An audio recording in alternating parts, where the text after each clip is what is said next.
Good afternoon, students. Today we are going to, let me introduce myself first. My name is Avinash Kumbarwar. You can call me Avinash, sir. So I'll be teaching you SST online now onwards.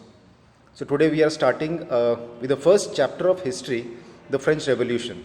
Why we are starting this chapter or why history first? Because this chapter is related to your 10th class, first chapter. So if you know the French Revolution, then you can easily understand the European scenario, and the first chapter of 10th class is based on this. Some parts of French Revolution are there in that chapter. So you should understand this chapter very thoroughly and very nicely. It's a very interesting story. Now, as the chapter's name or heading of the chapter is the French Revolution, so we can understand that it is something related to France because French.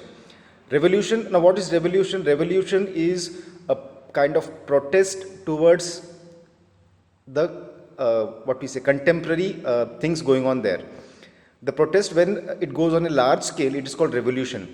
When you want to change some existing practices or existing social culture, then you have to revolt for it. That is called as revolution. So this revolution changed the total scenario of France. So that is why it is called as French Revolution. So when we talk about the French Revolution, the first date which comes in your mind or which should come in your mind is 14th July 1789. It started in Paris. Paris is the capital of France. We all know that. So what happened?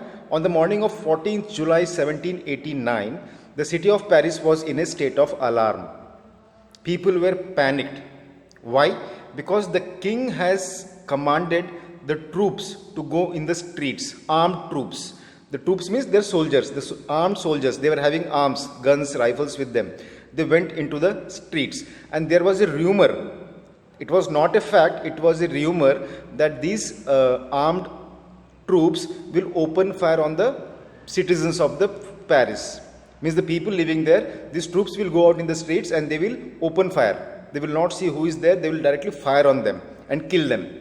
So the king had commanded troops to move into the city. Rumors spread that he would soon order the army to open fire upon the citizens. So citizens got very worried. They got panicked because it's very simple. But when you go through a situation where troops are in front of you, armed troops, and they can shoot you at any time, so you will get panicked. So what happened? These people came together. Almost 7,000 men, women, children. They gathered together and they formed their own military, or we call it militia. So some 7,000 men and women gathered in front of the town hall and decided to form People's Militia. That means People's Military. So why they tried to form a military? Because they wanted to oppose the armed troops. So now they have came together, they gathered together, but they did not have arms with them. Arms or ammunition, it was not with them. So how could they fight with the troops? So they broke into government buildings. What they thought was some arms and ammunition they can get from the government offices. So they broke into government offices in the search of arms and ammunition, but they were not able to get it. Then they went to the eastern part of Paris where there was a fortress prison. Now what is meaning of fortress prison? A prison, jail. Prison means jail. A jail which is like a fort. Fort, you know, big castle. So that fort, it was a very big prison. So now these people broke down into the prison. It is called as Bastille. They broke down, and in the they got the ammunitions, they got the arms, and the armed fight was there between the people and the commander and soldiers in the prison. In that fight, the commander was dead. He was killed in that fight. Okay, so we'll see this. It's given here. So now you can easily understand by reading this. They broke into a number of government buildings in search of arms. A group of several hundred people marched towards the eastern part of the city and stormed the fortress prison. We now know what is fortress prison. A prison or a jail which is a kind of fort, a very big fort, right? The Bastille. Bastille is the name of that prison. That fortress prison, the name is Bastille, where they hoped to find hoarded ammunition. Of course, it is a prison, so there would be certain ammunition. In the armed fight that followed, the commander of the Bastille was killed and the prisoners were released. There were only 7 prisoners, but they were released. Now, this Bastille was hated by all. Why? Because this was a symbol of despotic power of the monarch. Monarch means the king. The king had despotic power means absolute power, because all powers were vested in the king himself. So he used his power and he used to take prisoners and put there. There they were tortured in that Bastille. So this was hated by all people of France. So the Bastille was hated by all because it stood for the despotic power of the king. The fortress was demolished. First they went into the Bastille, they took the ammunition, there was an armed fight, the commander was killed, and then they demolished or they broke down the walls of that fortress prison called Bastille. Then what? Now these things happened, but what was the reason behind these things? Why did this thing happen? Because history, if you see, it is not something which goes on a particular date. Something would have happened previous to that. So history is a sequence of events. So this is an event. We'll try to find out what were the sequences happened prior to this. Why this thing happened. So for that we need to understand the social division of France in those times. So in those times there were 3 estates. All the citizens were divided into 3 estates. Which were these estates? Okay, we'll see this. During the reign of monarch in France, there were 3 estates, with everyone belonging to one. That means all citizens belong to one of the states, either first, second or third state. The estates are social classes consisting of the first, second and third estates. Now we will see which kind of people were in which kind of estate. So the first estate, in the first estate were the clergy or leaders of the church. Clergy means those who worship in churches. They are clergy mainly. Religious people. So the clergy and the leaders of the church, they were in the first estate. The church owned land and individuals took care of this land for them. However, they were not responsible for paying taxes. Now see here, first estate, the people who were there were clergy and the leaders of the church. They had certain land, but they also did not pay any taxes for this land. Okay, they did send some small amount of money to the government each year as a gift. Some amount of money they used to give depending on their own wish as a gift to the government. The first estate was responsible for the spiritual, moral welfare of the nation, including educating the children. So what were the responsibilities? Being in church, they had to build the nation. How? By teaching them morality, spirituality and educating the children. This was all in the first state. Who were in the second state? It consisted of the nobles. Nobles means rich people. These people were born into this position of wealth and prestige. They had a lot of wealth, a lot of respect was there, prestige was there. They paid very little taxes. Now in first estate we saw that they used to give certain amount of money as a gift to the government. But second estate they used to give taxes but very little amount of taxes. But they were rich people, still then they were giving very small amount of taxes. Okay. So these people, they had big lands, they did top jobs in the government, they were rich people. They are called as nobility or nobles. Then we had the third estate. Third estate included everyone. Now those people who are not in first estate, not in second estate, they all come under the third estate. They were all middle class and poor people. Included everyone else from the middle class down, from doctors to lawyers to homeless and poor.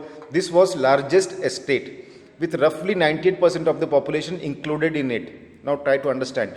First 2 estates, only 3% of population. Rest all population is in the third estate. The middle class of France is referred to as bourgeois. So they also call the middle class people in France as bourgeois. This is a term which you should know. The middle class people of France are also called as bourgeois. So now we have seen the 3 estates. Now we'll try to see it in a more detailed way. See this picture, if you can see the structure of French society at the time of Russian Revolution. First estate, they were majorly clergy, only 1% of population. Now if there are 100 people, only 1 person was on first estate. Second estate were nobility. Can you see this? First estate, 1% population, clergy. Second estate, nobility, they were 2% population. But major population, 97% population was in third estate.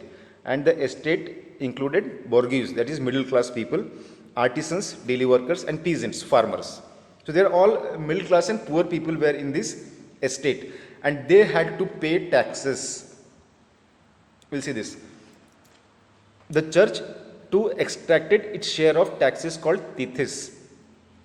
These people, third estate people, were supposed to give taxes to the church, which was called as tithes, from the peasants. And finally, the members of the third estate had to pay taxes to state also. This included a direct tax called taille. Taille and tithes. Tithes were given to the church by peasants, and also they have to give some direct tax to the government, which was called as taille. And there were another number of taxes also which they used to give. So now you try to understand that the first estate, they were very rich people. They had good amount of land. Second estate, very rich people, but they used to give very less taxes. So the country was running on the money of the third estate, or the government was running the country, running the France on the money collected from taxes of this third estate. So can you just imagine the situation that those who are wealthy, those who are having money, they are not paying taxes or paying very less taxes, but those who are poor, those who are middle class, they are paying heavy taxes. So this created a kind of situation where the third estate was not happy, because they thought that we are so poor, still the government is taking so much of taxes from us. But whereas the people in first and second estate, they are so rich and they are not paying taxes. Is it justified? No. This created a sense of dissatisfaction in the third estate. So they started to think about it, discuss about it, and then they started to have a negative feeling about the monarch. Then on 14 July 1789, what happened? When the king or the monarch, he ordered the armed troops to go into the streets, there was a rumor that they will open fire on them, because they are always suppressed by the monarch. For this, they started a revolution, or they started to protest this. They formed their own military, then they went in the government offices, they destroyed the Bastille, took the arms and ammunition. So this was the beginning, or this was the spark of the big fire called French Revolution. So we had seen an introductory part that which was the incident from where this all began. And we have also seen the structure of society of France during the monarchical reign of the monarch. So I hope it is very clear. We will not take very lengthy videos on this, because it needs to get absorbed into your mind. It's history. It will take time, maybe 7, 8, 9 classes. We'll go with small videos and understand it step by step. Like now we have understood the first incident of French Revolution. Then we have seen the structural society of what happened, structure. And then we will see the survival problem was there. We call it the struggle to survive, or subsistence crisis. That we'll see in the next video. As of now, we have seen the first incident which sparked the French Revolution and the division of society of 3 estates in France during that time. I hope it's very clear and very nice. Also, the chapter is very interesting if you go through it. Now, I request you to just go through your textbook till this point. Read it properly so that you can get a more clear understanding. Thank you. Have a nice day.